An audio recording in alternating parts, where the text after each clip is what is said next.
A dangerous situation in Santa Monica where the bluffs along a section of PCH are unstable. Now the road has to be closed so crews can fix the problem. Plus, what new research says about extreme heat waves and how climate change is impacting our weather. You're watching The Rundown. Hello, everyone. I'm Robin Winston. We'll have more on those stories in a moment. But first, an attorney for a woman who was punched by an LA County Sheriff's deputy is announcing a lawsuit. We want to warn you, the video of the altercation may be hard to watch.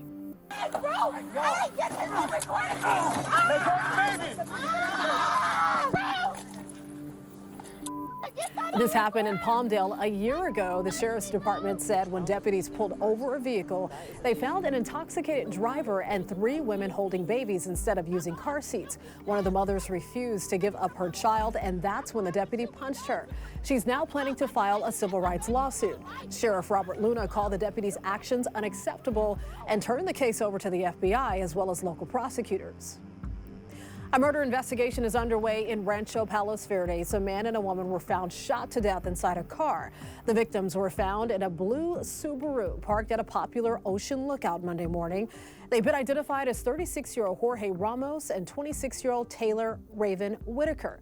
People who visit the area, which is near the upscale Terranea Resort, say the situation is concerning. Investigators aren't releasing much information yet, just said multiple shots were fired at a fairly close range. We're now hearing from the man who claims an LA County Sheriff's deputy punched him outside a 7-Eleven store in Whittier. That altercation was all caught on camera. Emmett Brock says he first saw the deputy berating a woman on the side of the road and he flipped the deputy off.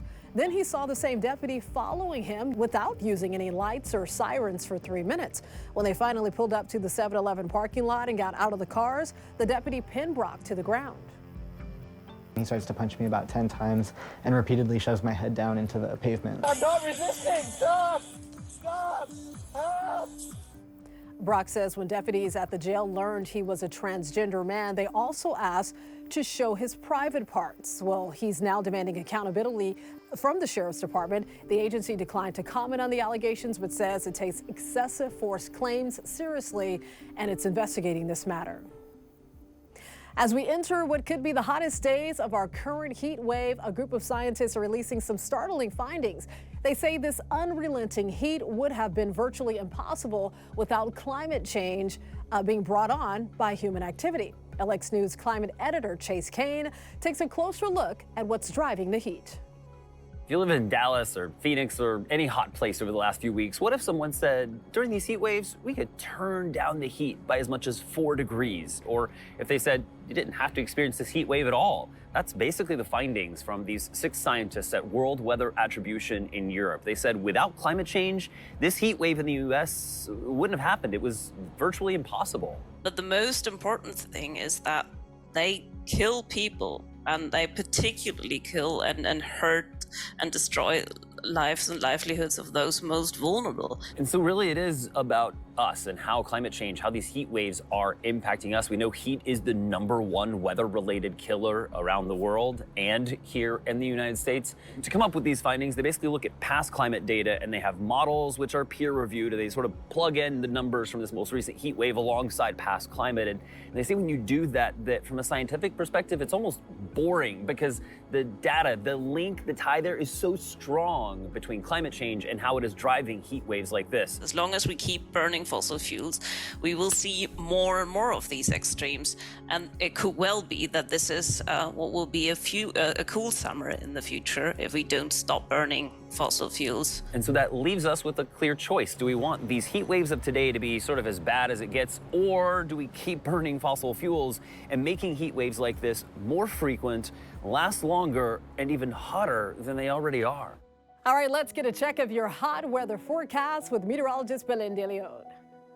I know it's been hot lately, but the temperatures are going up even more. Heat advisories have been issued for spots away from the coast. That's the mountains, the valleys, the inland empire, and an excessive heat warning in effect for the low desert from Tuesday morning all the way through Wednesday evening. Temperatures in this area expected to be well above normal with an elevated risk for heat illness. Hydrate and stay cool. Now, even though after Wednesday that advisory is supposed to expire, I think they may be extended. Here's the reason why. The temperatures are not going to get out of the triple digits. Look at the trend in Santa Clarita.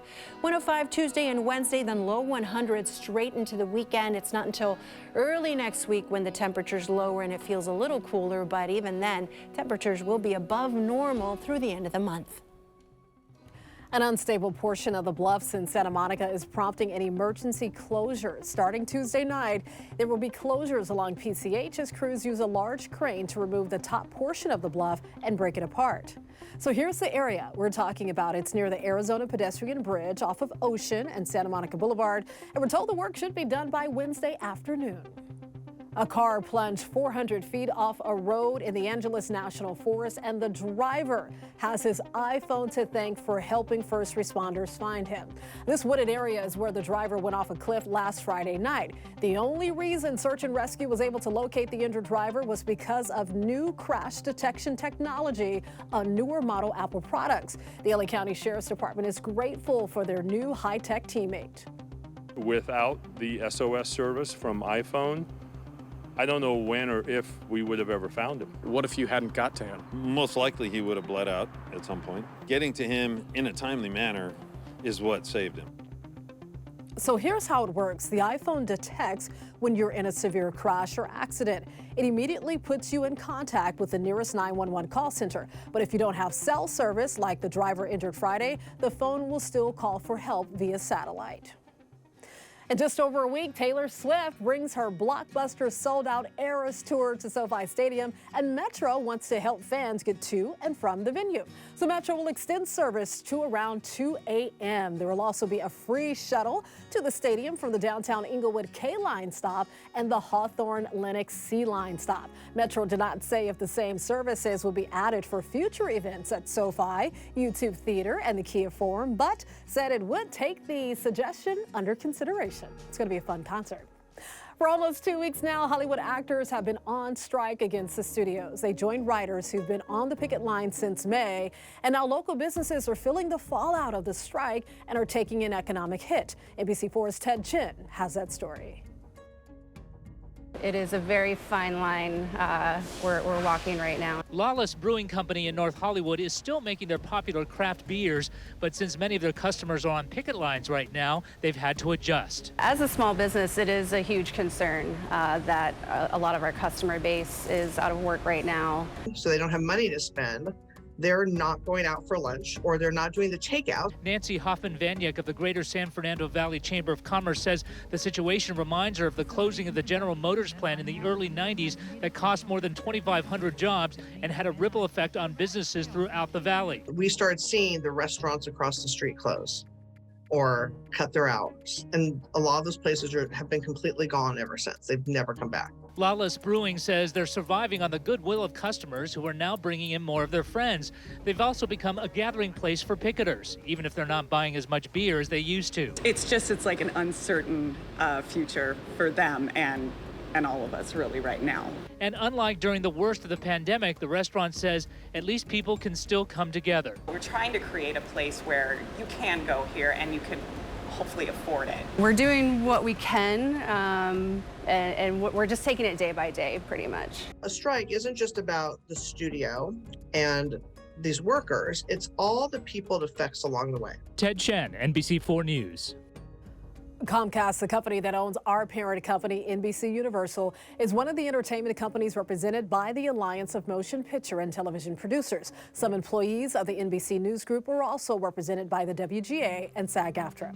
Trader Joe's is recalling certain cookies because they might contain rocks. So here's a look at the recalled products. It's the Trader Joe's Almond Windmill Cookies with a sell-by date between October 19th through the 21st. And it's dark chocolate chunk and almond cookies with sell-by dates from October 17th through 21st. It's not known how rocks got into the cookies. Trader Joe's says you can visit a store for a full refund.